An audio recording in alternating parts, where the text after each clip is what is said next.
نحمدہ و نصلی علی رسول الکریم اما بعد فاعوذ باللہ من الشیطان الرجیم بسم اللہ الرحمن الرحیم۔ معزز ناظرین اکرام، السلام علیکم ورحمۃ اللہ وبرکاتہ۔ پروگرام روشنی کے ساتھ آپ کی خدمت میں شفیق اور رحمان شاہین حاضر ہے۔ ناظرین اکرام، اس سے پہلے تقریباً 3 پروگرامز کے اندر ہم نے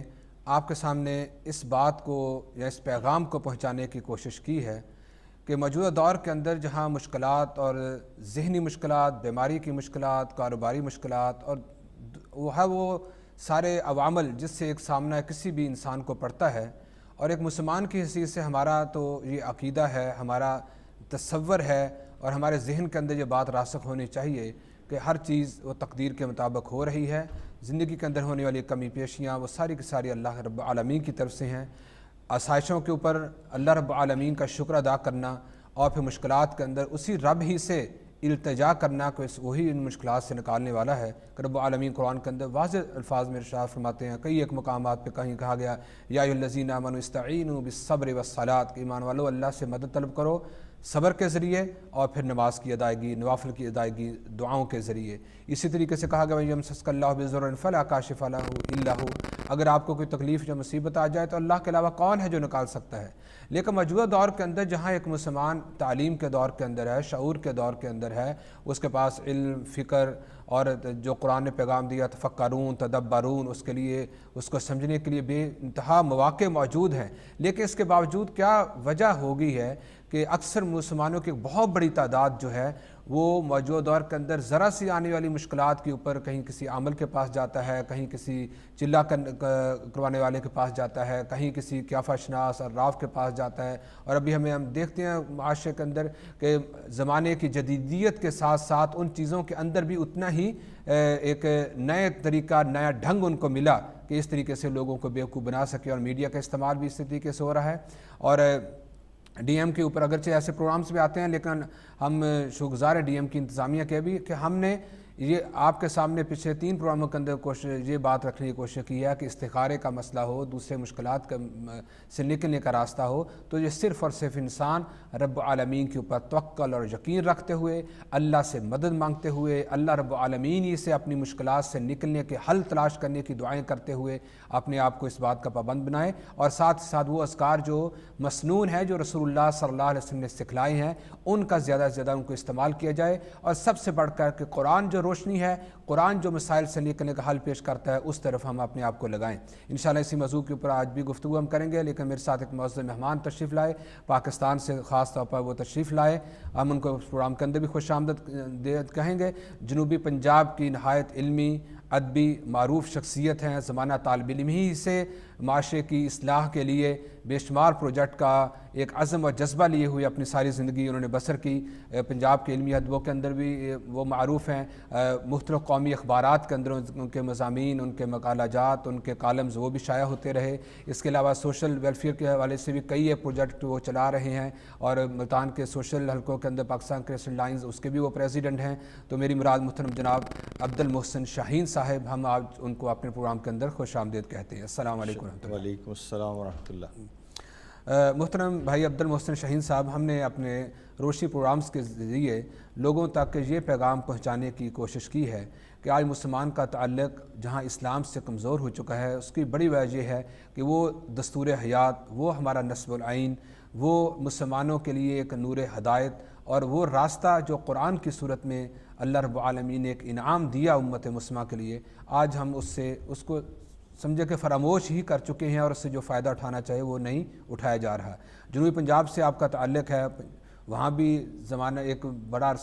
عرصہ تک وہ سمجھیں کہ اگنورنس کہہ لیں، جاہلیت کہہ لیں، جہالت کہہ لیں، یا لوگوں کے اوپر ایک چھاپ لگی ہوئی تھی، ایک پیری مریدی کی بھی، دوسرے حالات کی بھی، ان ساری چیزوں سے آپ بخوبی آگاہ ہیں کہ جس سے لوگ علم اور شعور اور قرآن سے تعلق جو ہے، تعلق بالقرآن، تعلق باللہ، تعلق بالرسول کا، اس صحیح ماخذ کو نہیں جان سکے، یا نہیں ان تک وہ تعلیمات پہنچائی گئی کہ جس کے ذریعے اللہ سے ان کا تعلق مضبوط ہو، اور اپنی جملہ پریشانیوں کے اندر وہ رب العالمین کے اوپر توکل اور یقین کرنے والے بنے، اور قرآن سے ہدایت و روشنی حاصل کرنے والے بنے۔ تو میں آپ سے یہ پوچھنے کی سعادت حاصل کروں گا، موجودہ دور کے اندر جب تعلیم اور شعور کا دور ہے، اس کے باوجود بھی آپ جنوبی پنجاب کے اندر مسلمانوں کی علمی یا ان کی دینی صورتحال کو کس نظر سے دیکھتے ہیں، اور جو کمزوریاں یا کوتاہیاں ان کو پھر کیسے دور کیا جا سکتا ہے؟ تو میں چاہوں گا کہ اس پہ آپ روشنی ڈالیں۔ لیں۔ جی بہت شکریہ شفیق الرحمان صاحب، یہ انٹرو میں جس طرح سے آپ نے اس پروگرام کا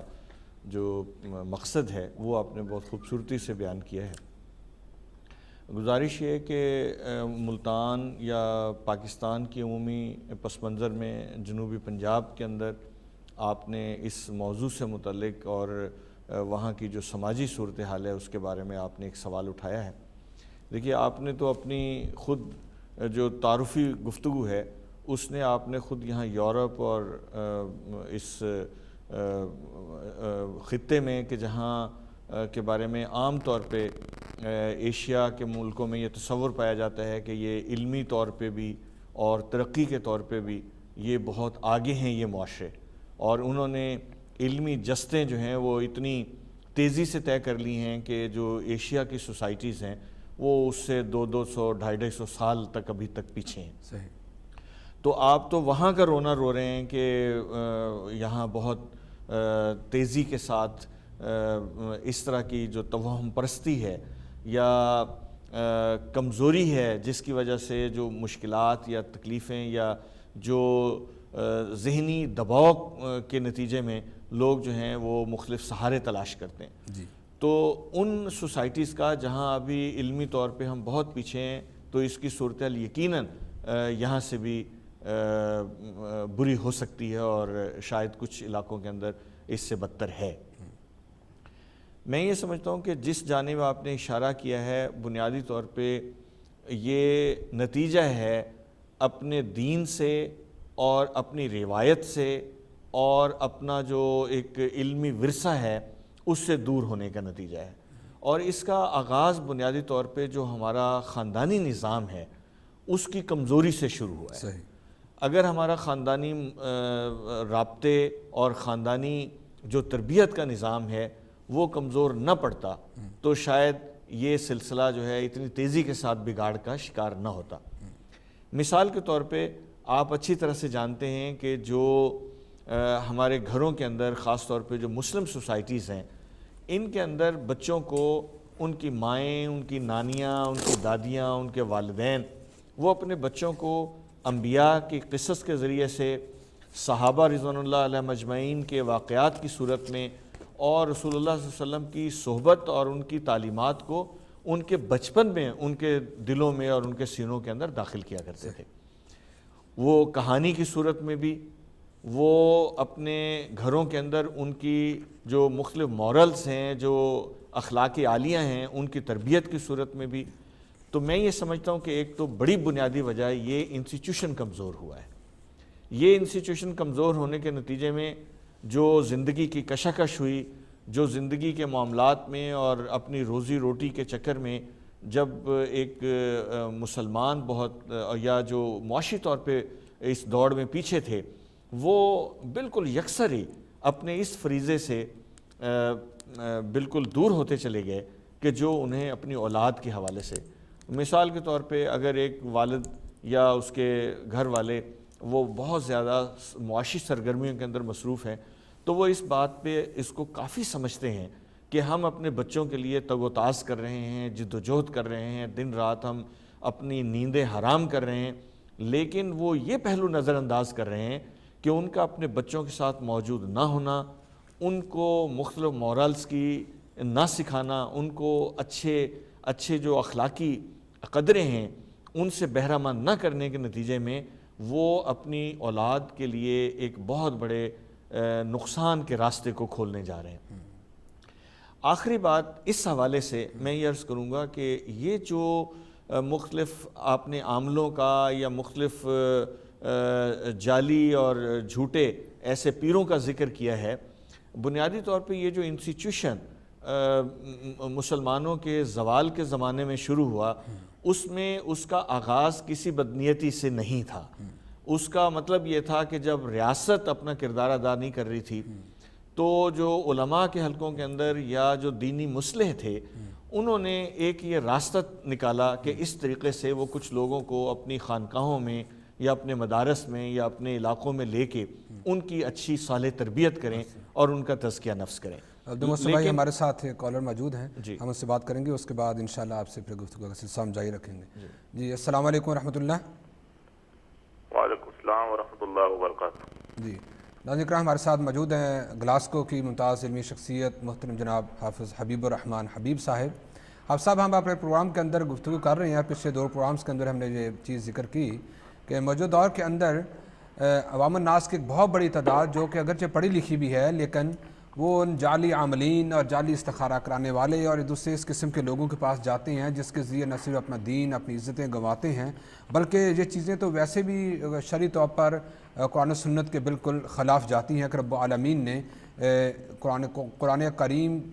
کے اندر جن چیزوں سے منع کیا، لوگ آج انہی چیزوں کو استعمال بھی کر رہے ہیں، پھر دین کا نام بھی لیا جا رہا ہے۔ کہیں قرآن عملیات کے حوالے سے ذکر بات ہوتی ہے، کہیں رسول اللہ صلی اللہ علیہ وسلم کے فرامین کے حوالے سے ذکر کیا جاتا ہے، اور اس میں بڑا ہے کہ آج کل ستاروں کی چال کے حوالے سے۔ تو میں آپ سے اختصار کے ساتھ یہ پوچھوں گا کہ یہ ستاروں وغیرہ پہ لوگ یقین رکھتے ہیں، یقین کی وجہ کیا ہے؟ جی بہت شکریہ شاہین صاحب، ماشاءاللہ آپ کے پچھلے پروگرام میں نے سنے، ماشاءاللہ آپ نے بہت اچھا جو ہے لوگوں کی عقیدے کی اصلاح کا جو بیڑا اٹھایا ہے، بہت اچھے پروگرام ہیں۔ الحمدللہ رب العالمین والعاقبۃ للمتقین والصلاۃ والسلام علی اشرف الانبیاء والمرسلین۔ اللہ تعالیٰ کی حمد و ثنا کے بعد جو آپ نے سوال کیا ہے کہ ستاروں پر لوگ یقین کیوں رکھتے ہیں، اصل میں بات یہ ہے کہ یہ دور جاہلیت میں بھی اس طرح کی باتیں ملتی ہیں۔ عربوں میں یہ تصور پایا جاتا تھا کہ کوئی شخص جو ہے وہ دنیا سے رخصت ہوتا ہے تو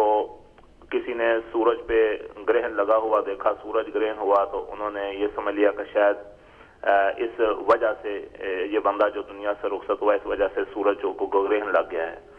اسی طرح چاند کو گرہن لگا تو لوگوں نے یہ جو ہے ذہن بنا لیا کہ یہ بندہ رخصت ہوا ہے تو چاند کو گرہن لگا ہے۔ یہ روایات میں یہ چیزیں ملتی ہیں۔ اسی طرح نبی کریم صلی اللہ علیہ وسلم کے اپنے لخت جگر ابراہیم کا انتقال ہوا تو اتفاق سے اس دن بھی سورج گرہن لگا ہوا تھا،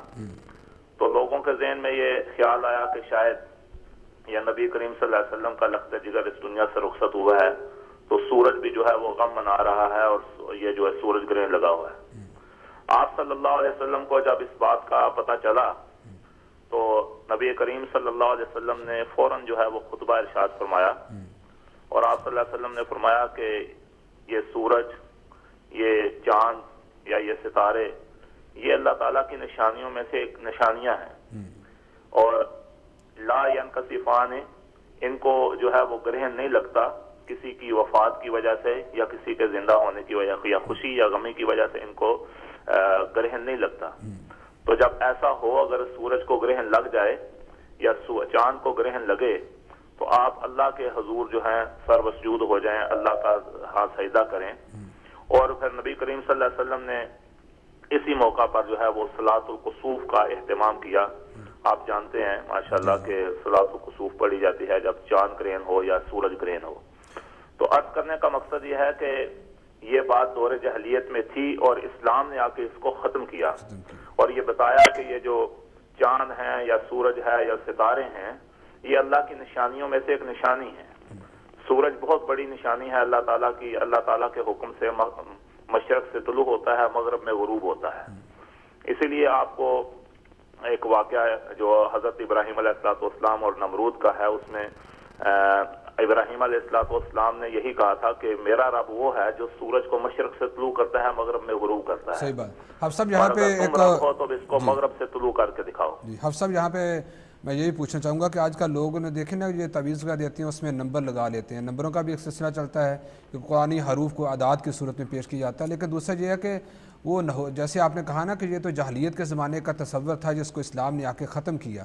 جاہلیت کے زمانے کے اندر لوگ بعض ہندسوں کو یا بعض دنوں کو بھی منحوس سمجھتے تھے، اور میں نے دیکھا کہ آج بھی اس چیز کا مسلمانوں کے ایک حلقہ کے اندر اثر پایا جاتا ہے کہ کسی کو دن کو منحوس سمجھ لینا، کسی کی شخصیت کو منحوس سمجھ لینا، کسی مہینے کو منحوس سمجھ لینا کہ اس کے اندر کوئی شادی نہیں کرنی، اس کے اندر یہ کام نہیں کرنا کہ فلاں دن، جیسے یہودیوں کے ہم دیکھیں کہ ان کے اندر 7 کے عدد کو، بعض عیسائیوں کے اندر 13 کے عدد کو بڑی اہمیت ہے۔ تو کیا اسلام نے بھی ان اعداد کے اندر اس طریقے سے کوئی اہمیت کو ذکر کیا کہ جس کے طرح لوگ اس کو مبارک یا منحوس تصور کرنے لگے؟ جی میں شہین صاحب اس طرف آنے سے پہلے ایک حدیث آپ کے سامنے رکھنا چاہتا ہوں اپنے سامعین کے لیے. آپ تو ماشاءاللہ جانتے ہیں ستاروں کے بارے میں جو بات ہو رہی تھی، تو بخاری مسلم میں یہ حدیث ہے اور حضرت زید بن خالد جوہنی رضی اللہ تعالیٰ عنہ روایت کرتے ہیں کہ نبی کریم صلی اللہ علیہ وسلم نے فجر کی نماز حدیبیہ کے مقام پہ پڑھائی. صحیح. اور اسی رات کو بارش ہو گئی. نماز کے بعد آپ صلی اللہ علیہ وسلم جو ہیں وہ صحابہ کی طرف متوجہ ہوئے اور آپ صلی اللہ علیہ وسلم نے فرمایا کہ آپ لوگ جانتے ہیں کہ تمہارے رب نے کیا فرمایا ہے؟ لوگوں نے کہا اللہ و رسولہ عالم، اللہ اور اس کے رسول زیادہ جانتے ہیں. تو آپ صلی اللہ علیہ وسلم نے فرمایا آج صبح کو میرے بعض بندے کافر ہوں گے اور بعض مومن ہوں گے. جس نے کہا ہم کو بارش ملی ہے اللہ کے فضل سے اور اس کی رحمت سے، وہ مجھ پر یقین لایا اور جو ستاروں کا منکر ہوا. اور جس نے کہا کہ ہم کو بارش ملی فلاں ستارے کی وجہ سے یا فلاں بادل کی وجہ سے، وہ منکر ہوا اور ستاروں پر یقین لایا. جی صحیح. یعنی اس چیز سے یہ مشکات شریف میں حدیث موجود ہے اور باب الکہانہ میں ہے. جی جی. یعنی جو شخص دنیا کے کاروبار کو ستاروں کا اثر سمجھتا ہے، ستاروں کی تاثیر سمجھتا ہے کہ ستاروں کی وجہ سے یہ ہوا ہے، گویا کہ اس نے اللہ تعالیٰ کو جو ہے اللہ تعالیٰ کی ذات کا یا اس کی قدرت کا انکار کیا اور ستاروں کے پوجنے والوں میں وہ شمار ہوا. اور جو کوئی ان سب کاروبار کا چلانا اللہ تعالیٰ کی طرف سے سمجھتا ہے اور اللہ تعالیٰ کو اپنا حاجت روا اور مشکل کشا سمجھتا ہے، اللہ تعالیٰ اسے اپنے مقبول بندوں میں گن لیتا ہے اور اسے ستارہ پرستوں سے نکال لیتا ہے. اور جو آپ نے آگے تاریخوں کا بتایا، اسی حدیث سے یہ معلوم ہوتا ہے کہ اچھی اور بری ساعت کا، اچھے اور برے وقت کا ماننا اور اچھی اور بری تاریخ اور دن کا پوچھنا اور نجومی کے کہے پر یقین کرنا، یہ ساری جو ہیں شرک کی باتیں ہیں، کیونکہ یہ سب ستاروں سے تعلق رکھتی ہیں اور ستاروں کا ماننا ستارہ پرستوں کا کام ہے. حفظ صاحب ہمارے پاس وقت مختصر ہے، میں آخری بات آپ سے پوچھنے سادہ سے کروں گا کہ آج کل نئی چیز دیکھی کہ آپ نے ابھی یہ میچز وغیرہ ہوتے ہیں تو لوگ اکثر چینلز کے اوپر ہم دیکھتا ہے کہ وہ طوطوں کے ذریعے فالیں پکڑی جاتی ہیں کہ طوطا جو اب ایک کارڈ اٹھاتا ہے اور لوگ سمجھتے ہیں کہ اس کے ذریعے، اور پھر اسی کے اوپر یقین بھی رکھا جاتا ہے. تو یہ پرندوں کے ذریعے، اس جاہلیت کے زمانہ کے اندر پرندوں کے ذریعے، آج تو صرف طوطا خاص ہو گیا، اس دور کے اندر وہ لوگ کبوتر بھی اڑایا کرتے تھے اپنے سفر پر جانے سے پہلے یا دوسرے. تو یہ طوطوں کے ذریعے، کارڈز کے ذریعے، یہ پرندوں کے ذریعے کوئی اپنی تقدیر کا حال معلوم کرنا، اس کے اوپر یقین کرنا، فال پکڑنا، اس کے بارے میں شریعت کیا کہتی ہے؟ یہ سب جو ہے شرک کی باتیں ہیں. ابو داؤد شریف کی ایک روایت ہے، نبی صلی اللہ علیہ وسلم نے فرمایا ان العافۃ والطرق والطیر من الجبت، پرندوں کو اڑا کر فال نکالنا، زمین پر لکیریں نکالنا اور یہ ساری ہاتھ دکھانا وغیرہ، یہ سب بدشگونی اور جادو میں شامل ہے. اور ہمیں یہ معلوم ہونا چاہیے سب جو ہے جادو کی اقسام ہے. جیسے آپ نے خود فرمایا کہ جاہلیت کے دور میں جو یہ چیزیں ہوتی تھیں، کبوتر اڑاتے تھے، اسی طرح وہ تیر جو ہیں ایک جگہ ڈال دیتے تھے اور تیر نکالتے تھے اور تیروں سے فال نکالتے تھے. اور یہ ساری چیزیں جو ہیں یہ شرک ہیں. اسی طرح دنوں کو مضمون سمجھ لینا، اللہ تعالیٰ نے قرآن پاک میں جو بات ارشاد فرمائی ہے کہ سب دن اللہ تعالیٰ کے ہیں. جو ان عدت الشہور عند اللہ 12 شہرا فی کتاب اللہ یوم خلق السماوات والارض، جس دن سے اللہ تعالیٰ نے زمین و آسمان کو بنایا ہے، 12 مہینے بنایا، یہ سب دن اللہ تعالیٰ نے بنائے ہیں. کوئی دن منحوس نہیں ہوتا. ہاں کسی شخص کے عمل کی وجہ سے اس دن اگر اس کو کوئی تکلیف پہنچتی ہے تو وہ یہ سمجھتا ہے کہ شاید یہ دن منحوس ہے، حالانکہ اس کا اپنا عمل جو غلط ہوتا ہے اس کی وجہ سے اس کو یہ تکلیف پہنچتی ہے. جی جس کا ذکر اللہ تعالیٰ نے قرآن پاک میں یوں فرمایا کہ ظہر الفساد بالبر والبحر بما کسبت ایدی الناس،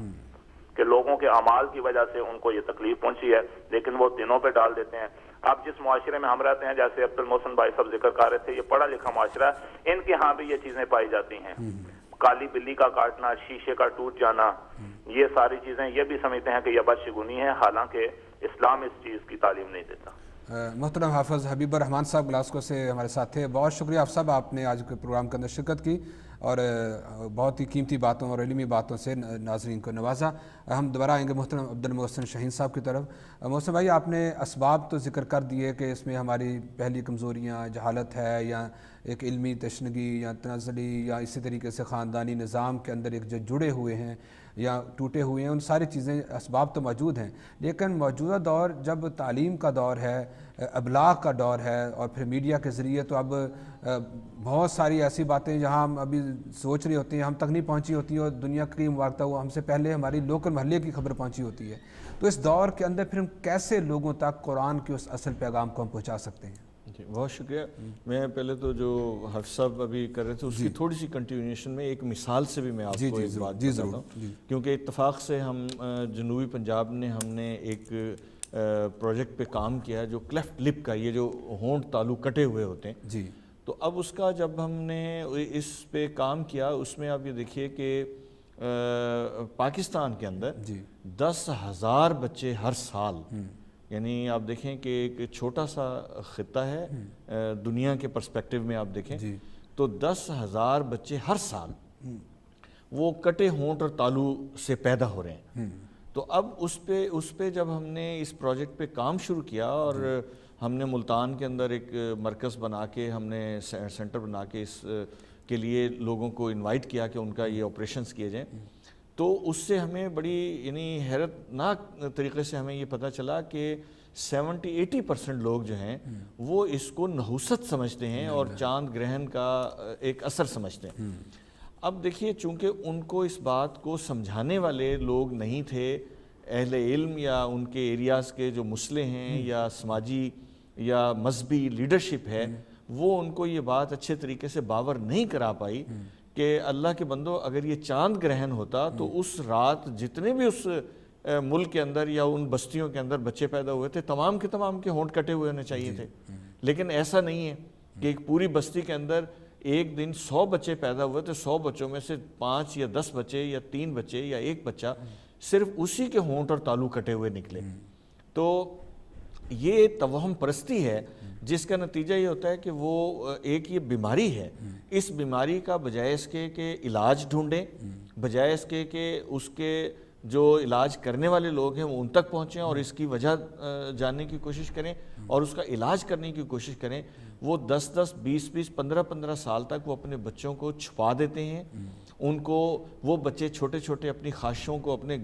دلوں میں دبائے وہ کسی کے ساتھ کھیل نہیں سکتے کیونکہ ان کو کھنڈا اور منحوس اور اس طرح کے القاب دیے جاتے ہیں. تو میں یہ سمجھتا ہوں کہ جو آپ نے جس گمبھیر مسئلے کی طرف نشاندہی کی ہے اس کو ایک بڑی سادہ بات سمجھانے کی ضرورت ہے، اور یہ اہل علم کو بھی اس کو لوگوں کو بار بار کہنے کی ضرورت ہے کہ اگر آپ کے جو دباؤ ہیں یا جو مشکلات یا آزمائشیں جن کا کسی وقت آپ جس طرح سے بیماری کا ہم شکار ہوتے ہیں، بخار یا نزلے یا اس طرح کی کوئی بھی ایسی بیماری، کینسر، تو اس کے لیے زیادہ تر ہم طبیبوں کی طرف ہی رجوع کرتے ہیں. اسی طرح سے اگر ہم کسی وقت ذہنی خوف کا یا ذہنی پریشانیوں کا شکار ہوں تو ہمیں لازماً اس کے علاج کی طرف متوجہ ہونا چاہیے اور اس بات کو سمجھنا چاہیے کہ اللہ تعالیٰ یہ جو جادو اور ستارے اور یہ ساری جن حوالوں سے آپ ذکر کر رہے ہیں، اللہ تعالیٰ اس کائنات کو تخلیق کرنے کے بعد وہ چھٹی پر نہیں چلا گیا کوئی 5-4 سال کی یا 10-20 سال کی، نعوذ باللہ، کہ اس نے کہا کہ اب میں چھٹی پر جا رہا ہوں، اب جو ہے نا جی میرا یہ سارا نظام یہ جادو اور کہانت کرنے والے اور یہ جو پیشہ ور لوگ ہیں یہ چلائیں گے. خدا نخواستہ اس تصور سے تو ہماری مطلب اللہ پر یقین کی، اس سے محبت کی، اس کی جڑ کٹ جاتی ہے. تو میں یہ سمجھتا ہوں کہ یہ لوگوں کو سمجھانے کی ضرورت ہے اور انشاءاللہ یہ جیسے جیسے یہ شعور، جیسے آپ کا یہ پروگرام بھی ایک اسی کی کڑی ہے، اسی طرح جب یہ شعور عام ہوگا تو لوگ اس جال سے نکلیں گے انشاءاللہ. بہت شکریہ عبد المحسن بھائی، انشاءاللہ آپ سے گفتگو جاری رہے گی. ناظرین کرام ابھی ایک بریک لیتے ہیں اور بریک کے بعد انشاءاللہ آپ کی خدمت میں دوبارہ حاضر ہوتے ہیں اور آپ اپنی فون کالز کے ذریعے بھی پروگرام کے اندر شامل ہو سکیں گے. السلام علیکم ورحمۃ اللہ وبرکاتہ.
اعوذ باللہ من الشیطان الرجیم، بسم اللہ الرحمن الرحیم۔ معزز ناظرین کرام، بریک کے بعد دوبارہ آپ کی خدمت میں حاضر ہیں۔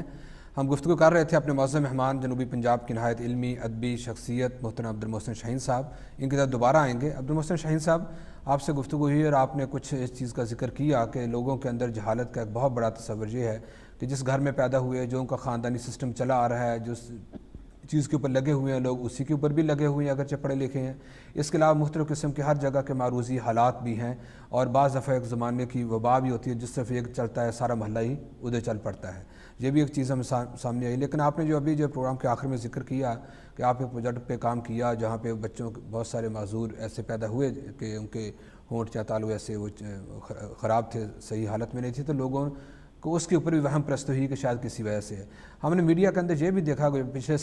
سال جس وقت پاکستان کے اندر سورج گرہن ہوا تو بہت سارے لوگوں نے جن کے بچے اگر کسی وجہ سے معذور تھے، انہوں نے جا کے ساحل سمندر کے اوپر ریت کے اندر ان بچوں کو دبایا کہ اگر سورج گرہن لگا ہو اور ریت کے اندر بچوں کو دبایا جائے تو اس وجہ سے ان کی وہ بیماری وہ دور ہو جاتی ہے، یعنی کہ سورج کی اس عمل کے اوپر انہوں نے کیا۔ تو یہ توہم پرستی جو ہے، حالانکہ کسی کو کچھ فائدہ نہیں ہوا، تو یہ توہم پرستی کا جو مادہ ہے اور خاص طور پر ہمارے مسلمان معاشرے کے اندر اس کی بڑی وجہ آپ کو کیا نظر آتی ہے کہ اس میں پڑھے لکھے لوگ بھی موجود ہیں، اس میں سارے مطلب ایسے لوگ بھی موجود ہیں جن کا علمی طور پر بڑا مقام ہے لیکن وہ اس کی مخالفت بھی نہیں کر رہے؟ میرا خیال اس کی ایک بڑی وجہ جو تو عام لوگوں کی بات ہے یا جو عام طبقوں کی ہم بات کر رہے ہیں، اور وہ صرف صرف مسلم معاشروں کے اندر ہی نہیں ہے، بلکہ وہ معاشرے جو ویسٹ میں ہیں اور جس کے بارے میں پہلے بھی میں نے عرض کیا کہ یہ عام طور پہ ان کے بارے میں یہ تصور ہے اور بڑی حد تک جائز بات ہے یہ، اور بڑی حد تک یہ اس میں حقیقت ہے کہ وہ علمی طور پہ تحقیق کے میدان میں، ریسرچ میں وہ بہت آگے ہیں، اور جو مسلم سوسائٹیز ہیں ان سے وہ عام طور پہ 200-300 سال کا ان کا فرق ہے علمی سطح کا۔ لیکن دیکھیے بنیادی طور پہ میں ہمارے ساتھ ایک کالر موجود ہیں، ہم ان سے بات کر لیں، اس کے بعد انشاءاللہ آپ سے ہم دوبارہ آئیں گے اسی سوال کے اوپر ہی۔ جی السلام علیکم۔ السلام علیکم۔ جی شاید کال ڈراپ ہوگی، جی آپ گفتگو جاری رکھیے۔ اس کی میرا خیال اس کی ایک بڑی شفیق الرحمان صاحب اس میں بڑی وجہ جو ہے وہ غالباً جو ہے یہ شارٹ کٹس کی ایک صورتحال ہے جو ہمارے معاشروں میں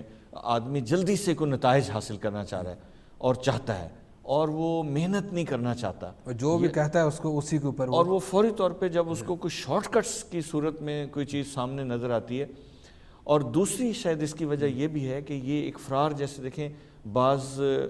ویسٹ کے معاشرے کے اندر یا ایون فار ایسٹ کے معاشروں کے اندر خودکشی کا رجحان بہت بڑی تعداد میں وہ آگے بڑھا۔ اس کی وجہ یہ ہے کہ جب یعنی زندگی کی تلخیوں کو، اور ایک مسلمان تو کوئی کٹھن سے کٹھن صورتحال ہوتی تھی تو اس کو جو اللہ کا توکل اور اللہ پہ بھروسہ اور سہارا ہے وہ بہت بڑی طاقت بنتا ہے اس کا، لیکن جب یہ کمزور ہوتا ہے تو یہ خرابی پیدا ہوتی ہے۔ جی السلام علیکم۔ ہیلو السلام علیکم۔ وعلیکم السلام۔ جی بہن کیا کہنا چاہیں گے آپ؟ میں نے ایک سوال پوچھنا تھا آپ سے۔ جی بولیے، آپ پوچھیے۔ میرا یہ سوال ہے کہ لوگ جیسے کہ ابھی کسی نے شادی کرنی ہو یا پوچھتے ہیں کہ بچہ کب کس تاریخ کو پیدا ہو، یہ سب بھی حساب کروا کے تو یہ کروا لیتے ہیں، تو کیا یہ صحیح ہے؟ حالانکہ کہ یہ تو سب کچھ پہلے ہی سے طے ہے کہ اللہ تعالیٰ نے پہلے ہی سے جوڑے بنائے ہیں سب کچھ، تو کیا یہ جو آج کل جو کچھ ہو رہا ہے کیا یہ صحیح ہے کہ نہیں؟ اس پہ تھوڑی روشنی ڈالیں چاہیے۔ بہن اس پہ ہم نے پچھلے پروگرام میں بات کی تھی کہ جب بھی اگر ہم کسی کام کا ارادہ کرنا چاہیں، جیسے جہاں پہ اب کامن مسئلہ ہے کہ بچوں کی شادیوں کا مسئلہ ہے اور لوگ پھر دوسروں کے پاس استخارہ کرانے کے لیے بھی جاتے ہیں، تو آپ کسی بھی کام کا اگر آپ ارادہ کرتی ہیں یا آپ ارادہ کرتے ہیں تو اس میں بہترین سب سے یہ ہے کہ آپ اللہ تعالیٰ سے مشورہ طلب کریں، اور اس کا بہترین ذریعہ کہ آپ استخارہ وہ خود کریں یا رب العالمین سے دعا کریں کہ اللہ ہم اس کام کا ارادہ کرنا چاہتے ہیں، اگر اس میں خیر اور برکت ہے تو ہمارے لیے آسانی فرما دے۔ تو یہ دعا یا اللہ کے اوپر یہ یقین اور توکل، اسی کے اوپر ہی انسان کو مطلب یہ کاربند رہنا چاہیے، اور اسی کے اندر ہی خیر و برکت ہے۔ باقی دوسروں سے حساب لگوانا، یہ حساب لگوانے کا تصور تو ہندوازم سے ہمارے معاشرے کے اندر آیا کہ جہاں وہ شادی بیاہ کے موقع پر وہ جنم کنڈیاں نکالتے ہیں، اس کے تاریخ پیدائش کے ذریعے پھر وہ تاریخیں نکالتے ہیں. اور بدقسمتی یہ ہے کہ آج کل بھی جتنے ایسے پروگرام ہوتے ہیں سب سے پہلے پوچھا جاتا ہے تمہاری تاریخ پیدائش کیا ہے, تمہاری ماں کا نام کیا ہے, پھر اسی طریقہ سے پھر حساب لگایا جاتا ہے. اور اس قسم کے سارے حساب, اس قسم کے سارے تصورات, اسلام تو ان چیزوں کو ختم کرنے آیا تھا, اور آج ہم نے اسلام کا نام لے کے ان کو استعمال کرنا شروع کر دیا. تو بہرکہ کسی بھی کام کا ارادہ کرتے ہیں تو اللہ تعالیٰ سے ہی دعا کرنی چاہیے, اور پھر جو یقین اور توکل ہونا چاہیے اللہ پر, اسی کے اوپر ہی انسان کو پھر کاربند رہنا چاہیے. میں بھی اس پہ ایک بات بہن سے میں یہ کہنا چاہوں گا کہ ہاں, جو ہمیں تعلیم سے جو اللہ کے نبی صلی اللہ علیہ وسلم سے جو رہنمائی ملتی ہے وہ ان رشتوں کے حوالے سے اور شادیوں کے حوالے سے جو ہمیں دین جو ایک رہنمائی دیتا ہے وہ یہ ہے کہ ایک تو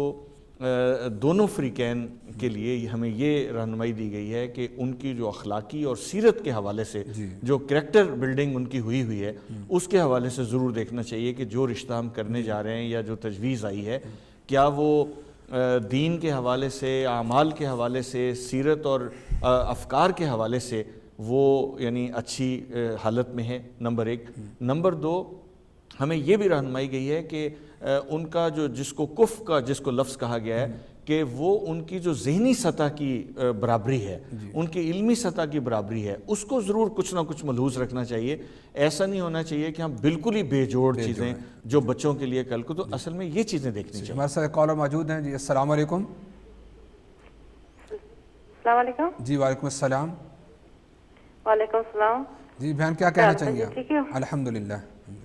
بھیا اس نے بارے گل کرنی ہے جڑے ٹی وی چ دسنے سارے کرنا غلط کرنا بچیاں یہ حساب کتاب کرنے یہ سارا دین منے کرانا تے کیاں ٹی وی والے کیاں دسنے نہ دسن. میں کہ پھر دیکھیں جہاں ٹی وی پہ بہت ساری غلط چیزیں بھی ہو رہی ہیں اور وہاں آپ یہ پروگرام بھی سن رہی ہیں تو یہ مال کا جو آپ کو پروگرام جی جس پروگرام سے بیٹھے اسٹیشن کر رہے ہو اس اسٹیشن پر سب سے زیادہ پروگرام ستاریانہ صاحب یہ سب کچھ کرنے. جی ہم دعا کرتے ہیں ان کے لیے بھی کہ رب العالمین ان کے لیے بھی ان کو بھی ہدایت دے, اور جو خالص قرآن ہے اور رسول اللہ صلی اللہ علیہ وسلم کی تعلیمات ہیں وہ آپ بھی دعا کریں, ہم بھی کر رہے ہیں. دیکھیں ہم نے اس سمندر کے اندر کنکر تو پھینکا ہے نا. یہی سارا دین آخنا ہے. جی بہت شکریہ بہن آپ کا, بہت شکریہ. تو محسن بھائی ہم اب دوسرے مسئلے کی طرف آئیں گے جو آپ سے ہم شروع میں گفتگو کی اور اس پہ آپ نے اختصار اور جامعیت کے ساتھ آپ نے ان چیزوں کا ذکر کیا. اب مسئلہ یہ ہے کہ ہم دوسرے معاشروں کے ساتھ جب کمپیئر کرتے ہیں. جی شاید کالر ایک اور موجود ہیں, ان سے بات کر لیں. السلام علیکم. السلام علیکم. جی دیکھو دوسروں کے ساتھ کمپیئر کرتے ہیں ہم, لیکن ان کے ساتھ کمپیئر کرنے کی بجائے اگر ہم دیکھیں کہ ہمارے جہاں مسلمانوں وہ معاشرے جن کو ہم مسلمان کہتے ہیں جہاں کے اکثریت لوگوں کی مسلمان ہے, اسی پرسنٹیج کے ساتھ وہاں پہ لوگ علماء بھی موجود ہیں, مصلحین ملت بھی موجود ہیں, داعیان قوم بھی موجود ہیں, حکومت وقت کے لوگ بھی اپنے آپ کو مسلمان کہتے ہیں. لیکن اس کے باوجود بھی ہم دیکھتے ہیں کہ معاشرے کے اندر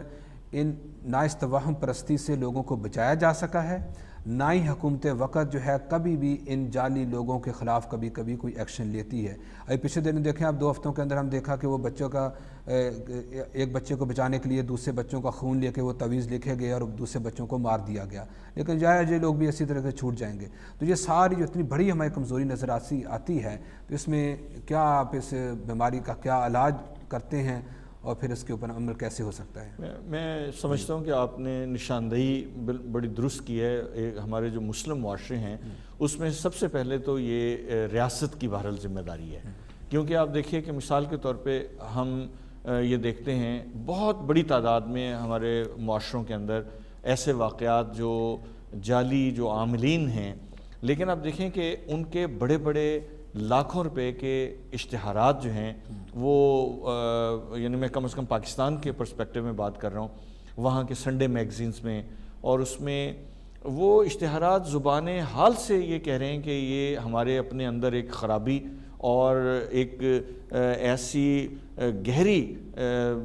ذلت کی طرف ہم جانے والا اس کے اندر راستہ, اس کے اندر الفاظ بھی ایسے استعمال کیے ہوئے ہوتے ہیں جو کہ عام ایک شریف گھرانوں کے اندر ان کو ویسے ہی بولنا یا پڑھنا جو ہے وہ معیوب سمجھا جاتا ہے. تو میں یہ سمجھتا ہوں کہ اس میں اولین یہ کمزوری تو ریاستی اداروں کی ہے کہ جو اس طرح کی ہیپننگز کو وہ جب ہو جاتے ہیں تو اس کے بعد وہ اس کی طرف متوجہ ہوتے ہیں, لیکن اس سے پہلے جب وہ ہونے جا رہے ہوتے ہیں تو اس کو پریونٹیو اس کے لیے کوئی چیزیں وہ تجویز نہیں کرتے یا اس پہ وہ حرکت میں نہیں آتے. اور دوسری کمزوری جو ہے میں یہ سمجھتا ہوں کہ، اور میں یہ بہت ادب سے، کہ ہمارے جو مختلف میڈیا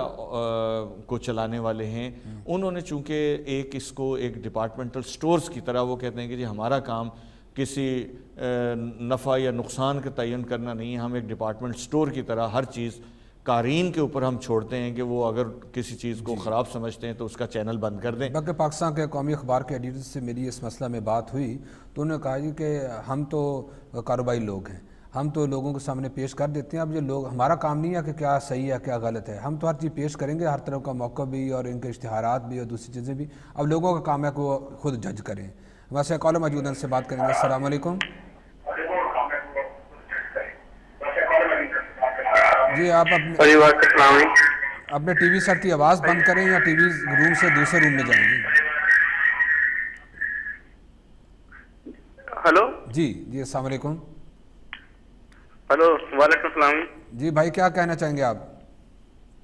جی میں مطلب کہ اپنے تحریر کے بارے میں نے پوچھنا ہے تو، اور اپنے کام کے بارے میں پوچھنا ہے میں نے. کیا پوچھنا چاہیں گے آپ؟ جی ایک تو مطلب کہ اپنا میں نے مطلب کوئی اپنے کام کاج کے اپنے بارے میں نے پوچھنا، کوئی 2-3 سال ہو گئے کوئی مجھے کام بھی نہیں ملا کوئی. تو بھائی اس کے لیے سب سے بہترین حل یہی ہے کہ آپ قرآن کی تلاوت کریں زیادہ سے زیادہ، اور 2 رکعت نماز نفل پڑھیں، جس کو ہم نبی صلی اللہ علیہ وسلم کی جو دعاؤں یا سیرت کی کتب کے ذریعے کہا جاتا ہے کہ دعائے نماز حاجت، 2 رکعت نماز نفل پڑھیں اور اس کے بعد پھر اللہ تعالیٰ سے دعا کریں کہ اللہ میں اس کا میرے لیے آسانیاں فرما، وہ راستے، وہ خیر و برکت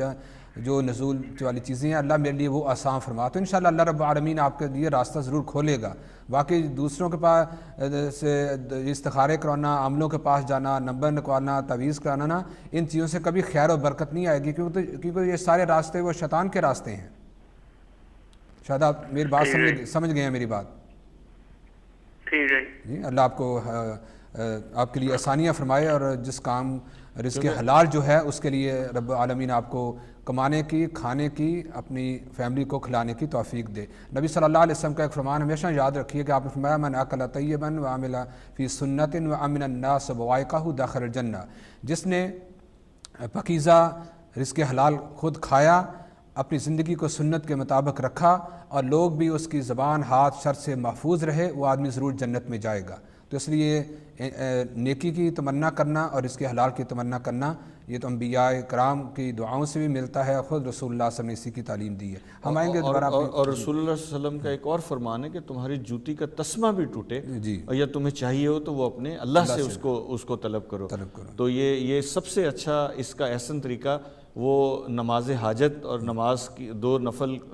اس نیت سے کہ اس کے بعد اللہ سے خلوص سے دعا کی جائے، تو انشاءاللہ اللہ تعالیٰ آسانیاں کریں گے. ویسے بظاہر جو کالر ہیں وہ کہتے ہیں کہ ساری رات یوسف اور زلیخا کا قصہ سننے کے بعد مجھے تو وہ ویسے صورتحال ہے وہ آپ کو بھی کوئی عملی سمجھے تھے. جی اپنے آپ سے جو بات چل رہی تھی کہ آپ نے ایک تو کہا کہ یہ ریاست کی ذمہ داری ہے، لیکن آپ دیکھتے ہیں کہ ہماری ریاستیں یا جو ذمہ دار عمال ہیں وہ ان کو تو ان چیزوں کا ہے نہیں، بلکہ اس کی مثال آپ دیکھ لیں کہ خود ہمارے ملک کے جو سابق وزراء اعظم اور ایک موجودہ وزیر اعظم یہ ہیں، یہ تو وہ خود منصیرہ کے قریب ایک بابا دھنکا رہتا ہے، جو کہ جو بھی لوگ اس کے پاس آتے ہیں اس کو ایک ایسے سوٹی مارتا ہے اور لوگ سمجھتے ہیں کہ اب ہمارا کام ہو جائے گا، اس کے بعد جا کے یہ سوٹیاں کھاتے رہیں. تو جب ملک کے وزرائے اعظم بھی اس توہم پرستی کا شکار ہوں کہ وہ سوٹی کھانے سے ہمارے مسائل حل ہو جائیں گے، تو وہاں پھر معاشروں کے اندر کیسے ہم تبدیلی لا سکتے ہیں؟ وہ تو سوٹی اس لیے کھاتے ہیں کہ انہوں نے پھر ساری زندگی لوگوں کو سوٹی پہ رکھنا ہوتا ہے، تو وہ شاید سوٹی اس لیے کھاتے ہیں. لیکن میں یہ سمجھتا ہوں دیکھیں یہ بالکل اکیلے ریاست کے اوپر بھی ڈالنے کے، لیکن یہ کہ میجر ایک پریویٹ جو رول ہے وہ ان کا ہے، اور ان کے پاس چونکہ ایک طاقت بھی ہے اور چیزوں کو روکنے کی یا قانون سازی کی یا چیزوں کو ایک ریگولرائز کرنے کی ایک پاور ہے. لیکن اس کے ساتھ ساتھ ہم نے بات کی تھی کہ یہ ٹھیک ہے کہ میڈیا کا بھی اور ان کا کام ہے کہ وہ چیز بس پیش کر دیں اور برا اور اچھا لوگ خود سوچیں، لیکن میرا یہ خیال ہے کہ ان کی بھی کچھ ذمہ داری ہے. اور اسی طریقے سے جو سب سے بڑا رول وہ اساتذہ کا اور اہل علم کا اور علماء کا ہے کہ چونکہ وہ گھر کے بعد بچے نے زیادہ تر وقت جو ہے یعنی وہ ان کے ساتھ میں آپ سے اس پہ ضرور بات کروں گا. بہت اچھا نقطہ آپ نے اٹھایا کہ استاد جو ہیں اور علماء جو ہیں یہ دونوں ملیں گے. جی ہمارے ساتھ کالر موجود ہیں. السلام علیکم. جی السلام علیکم. جی شاید کالر آپ کی کالز آج ڈراپ ہو رہی ہیں. جی آپ بات کر رہے تھے کہ جو اسکولس کے ٹیچر ہیں, جو مدرسے کا ٹیچر ہے, یعنی جتنی ہماری چھوٹے سے چھوٹے لیول پہ, کیونکہ جو بچوں کی اصل ذہن سازی ہے وہ کانسیپٹس, ان کے تصورات کی جو راسخ ہونا ہے وہ دراصل ان کے پرائمری کی جو کلاسز ہیں اور جو ہائی اسکول تک کی کلاسز ہیں اس کے اندر ان کا ذہن بالکل ایک عام پہلے تصور سے لے کے پختگی کی طرف وہاں سے جانا ہے. تو میں یہ سمجھتا ہوں کہ اس طرف اجتماعی طور پہ اس کو ایک قومی اور ملی ذمہ داری سمجھ کے اس کو سب کو بہت پازیٹیو وے میں اپنی اولادوں کو, اپنے بچوں کو اور اپنے سے تربیت پانے والے لوگوں کو یہ سمجھانا چاہیے تاکہ کم از کم جو جنریشن آگے آئے اور جوانی اور بلوغت کی طرف جائے وہ کم از کم ایک صحیح الفکر طریقے سے آگے بڑھے. کالر موجود ہیں. السلام علیکم.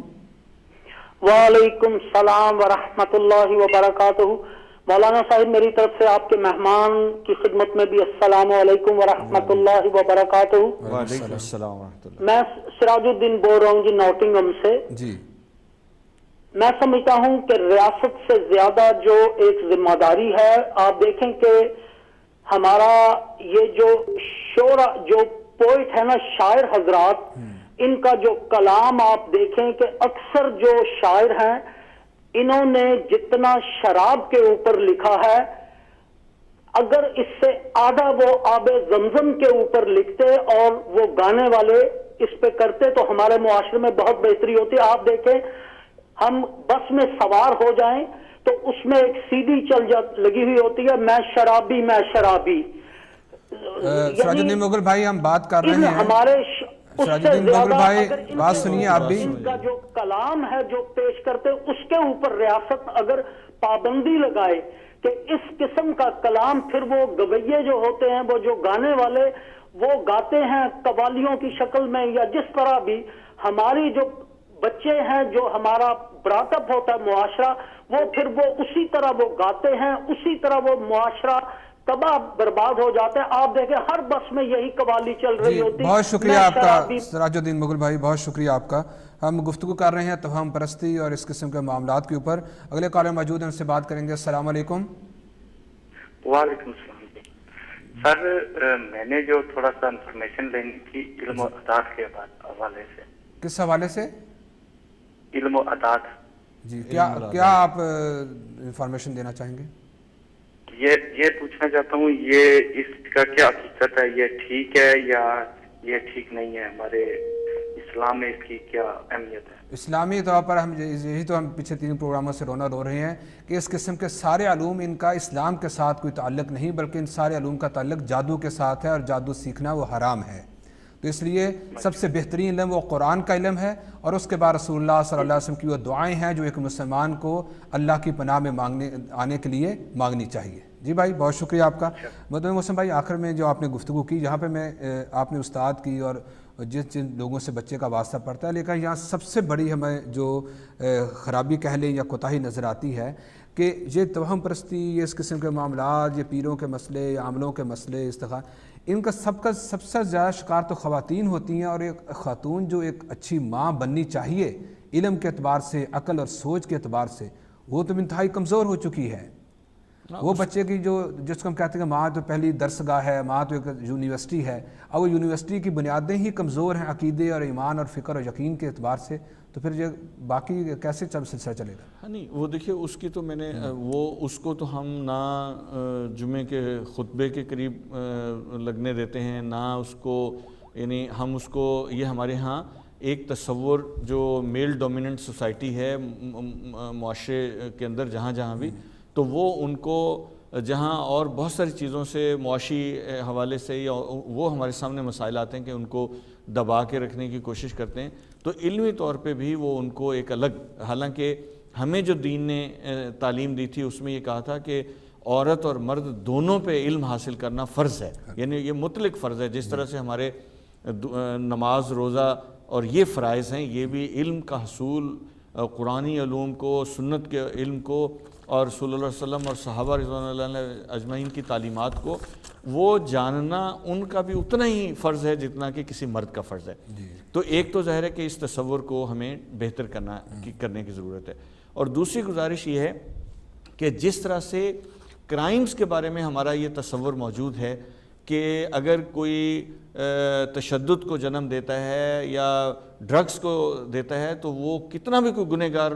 انسان کیوں نہ ہو کسی سوسائٹی کا، وہ ان کو پروٹیکٹ نہیں کرنا چاہیے اسے۔ اسی طریقے سے میری اہل علم سے، خواہ وہ کسی بھی مسلک کے لوگ ہیں، ان سے درخواست ہے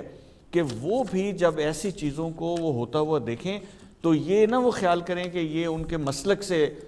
جڑا ہوا آدمی ہے یا ان سے عقیدت رکھنے والا آدمی ہے، وہ اس کو بھی کرائم سمجھتے ہوئے جو غلط تصور وہ پیدا کر رہا ہے وہ اس کو روکنے کی کوشش کریں۔ ہمارے ساتھ آخری کالر موجود ہیں، ان سے بات کریں گے۔ السلام علیکم۔ وعلیکم السلام سر، یاسر ملک بات کر رہا ہوں برمنگھم سے۔ چھوٹی سی بات پوچھنی ہے، جیسے یہ علم و داد کے جتنے بھی ہیں ساری چیزیں اسلام میں جائز نہیں ہیں، تو کیا اس گناہ کے زمرے میں یہ ڈی ایم والے سارے اور پلس ڈی ایم کے مالک بھی آتے ہیں یا نہیں آتے ہیں؟ پلیز بہت شکریہ آپ کا بھائی، پلیز جواب ضرور دے گیا جی ضرور جواب آپ کا۔ انشاءاللہ آپ کی پہلے بھی بات کی ہے کہ یہ ساری چیزیں غلط ہیں، تو یقین طور پر جو چیزیں غلط پروموٹ کرے گا گنہگار ہوگا۔ ہم تو اس لیے ان کی ہدایت کے لیے دعا کر رہے ہیں۔ یہاں پہ آخر میں اپنے معزز مہمان سے آخری پیغام لینے سے پہلے میں نبی اکرم صلی اللہ علیہ وسلم کی ایک حدیث مبارکہ ذکر کرنا ضرور سمجھوں گا کہ آپ صلی اللہ علیہ وسلم موجود ہیں، اور آپ نے ارشاد فرمایا کہ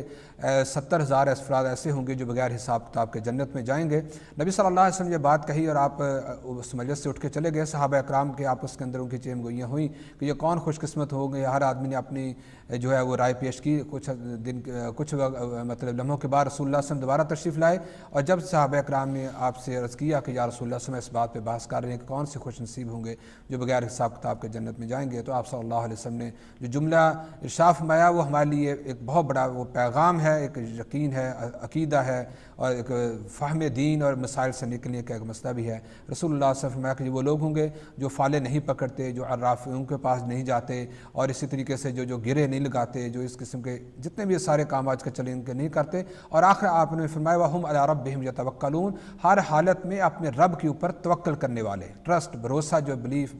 وہ اللہ ہی کے اوپر کہ اللہ ہی ہمارا خالق ہے، وہی رازق ہے، وہی مشکل کشا ہے، وہی پریشانیوں سے نکالنے والا ہے۔ اس موقع پر ایک صحابی وہ کھڑے ہو گئے جن کا نام عکاشہ تھا، عکاشہ بن محصن رضی اللہ عنہ۔ انہوں نے کہا یا رسول اللہ صلی اللہ علیہ وسلم میرے لیے دعا کیجیے کہ اللہ مجھے بھی ان میں بنائے، تو آپ صلی اللہ علیہ وسلم نے ان کے لیے بھی دعا کی۔ ہم اپنے معزز مہمان کی طرف آئیں گے اور ان سے پوچھیں گے کہ آج برطانیہ کے دورے پہ آپ آئے، ہم آپ کو ویلکم بھی کہتے ہیں، پروگرام کے اندر شریک ہوئے، آپ اس کا بھی شکریہ ادا کرتے ہیں، اور آخر میں 1 منٹ کے اندر آپ اپنا پیغام بھی دیجیے کہ برطانیہ کے اندر رہنے والے مسلمان جو ہیں وہ اپنی نوجوان نسل کو دین کی طرف لانے کے لیے اور اسلام سے محبت کے لیے وہ کس ایک چیز کے اوپر اگر آ جائیں تو انشاءاللہ اس کے ساتھ وہ دین کے سے ان کا تعلق مضبوط رہے گا۔ میں بہت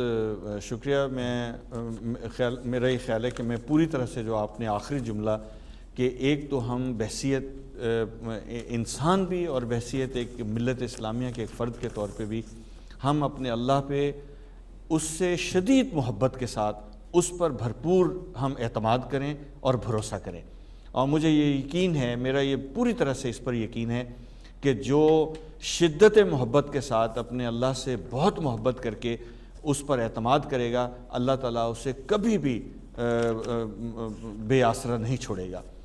اور دوسری بات یہ ہے کہ جہاں تک برطانوی معاشرے میں یہ سمجھتا ہوں کہ اس سوسائٹی کے اندر بہت ساری پازیٹیو چیزیں ہیں اور یہاں بہت سارے ایسے مواقع موجود ہیں، تو میں ایک ہی بات کہتا ہوں کہ یہاں ہم کسی قسم کے افتراق اور خلفشار سے بچ کے ہم اپنے آپ کو ایک جسد واحد کی طرح اس سوسائٹی کے اندر ایک بہترین نمونہ کے طور پہ پیش کریں، بہترین اخلاق کی صورت میں، بہترین علمی حالت کی صورت میں اور بہترین عمل کی صورت میں ہم اگر اس طرح کا رویہ اختیار کریں گے اور ایک نافع انسان کے طور پہ جس کا نقشہ حضور صلی اللہ علیہ وسلم نے ہمیں دیا ہے وہ کریں گے، تو آپ یقین کریں کہ یہ ساری کے ساری سوسائٹی بھی ہماری قدر کرے گی، اور یہاں جو خیر کا کام ہو سکتا ہے اس کے لیے ہمیں بہت آسانیاں ہوں گی۔ اور اگر ہم بری مثالیں ہی بنتے رہیں گے اور یہ اس طرح کے تصورات ہم کریں گے تو اس کے نتیجے میں پھر ہمیں یہ سوسائٹی بھی اچھا نہیں سمجھے گی، اور ہم اللہ کی طرف سے بھی ہمیں پھر مشکل کا سامنا کرنا پڑے گا. تو ہم اپنے اللہ پہ بھروسہ کریں, بہترین انسان کے طور پہ, ایک اچھے انسان کے طور پہ اپنی زندگی گزاریں, اور اس معاشرے میں جہاں ہم کام کر رہے ہیں یہاں بھی ہم ان کے لیے ایک بہترین نمونہ ثابت ہوں. ناظرین کرام, آج کے پروگرام کے اندر ہم نے اپنے معزز مہمان سے گفتگو کی. گلاسکو سے محترم حافظ حبیب الرحمان بھی شریک ہوئے. کوشش یہی ہے کہ قرآن و سنت کا پیغام وہ جہاں تک ہو سکے ہم اس کو پہنچائیں. اب عالم ہمیں اس کی توفیق دے, خیر و برکت بھی اسی کی طرف سے ہے. انشاءاللہ اگلے پروگرام کے اندر نئے مہمان کے ساتھ, نئے موضوع کے ساتھ انشاءاللہ شامل ہوں گے. السلام علیکم ورحمۃ اللہ وبرکاتہ.